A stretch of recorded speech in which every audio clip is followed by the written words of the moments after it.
ব্যারাকপুর সদর বাজারে নিখোঁজ এক যুবক, চিন্তায় পরিবারের সদস্যরা।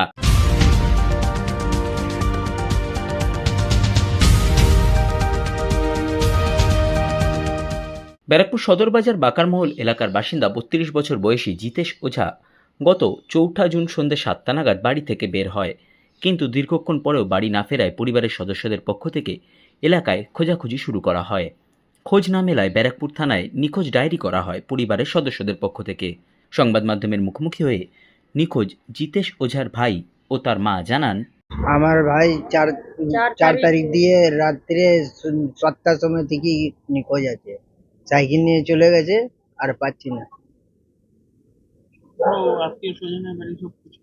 সব জায়গায় ফোন নাম্বার সব কিছু করা হয়েছে, খবর করা হয়েছে, এখনো পাওয়া হয়নি।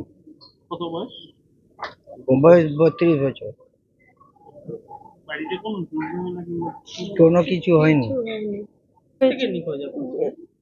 4 তারিখে 4 তারিখে আমার শরীর খারাপ ছিল, আমি ভর্তি হয়ে গেছি।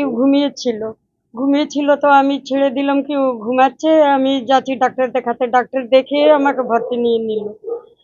আবার ও খুঁজছিল, তোর বাবা বলেছে কি মা ভর্তি আছে। ওই রাত্রে কোথায় চলে গেছে সাইকেল নিয়ে। তারপর থেকে আজ খবর নাই। অপরদিকে ঘটনা নিয়ে ব্যারাকপুর ক্যান্টনমেন্ট বোর্ডের বিদায়ী সহসভাপতি কাশীনাথ সাহা জানান, এবং 4 তারিখে সন্ধ্যা 7টার সময় একটা সাইকেল নিয়ে কালো প্যান্ট কালো গেঞ্জি পরে বাড়ি থেকে বেরিয়েছে 7টার সময়।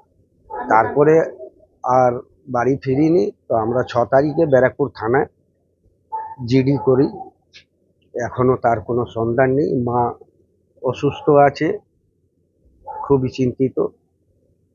আমরাও সব জায়গা খবর নিচ্ছি, আশা করি কোনো ভালো মানুষের সংস্পর্শে আসলে ইনফরমেশন দেয় এবং ঘরের ছেলে ঘরে ফিরে আসুক, এটাই আমরা চাই।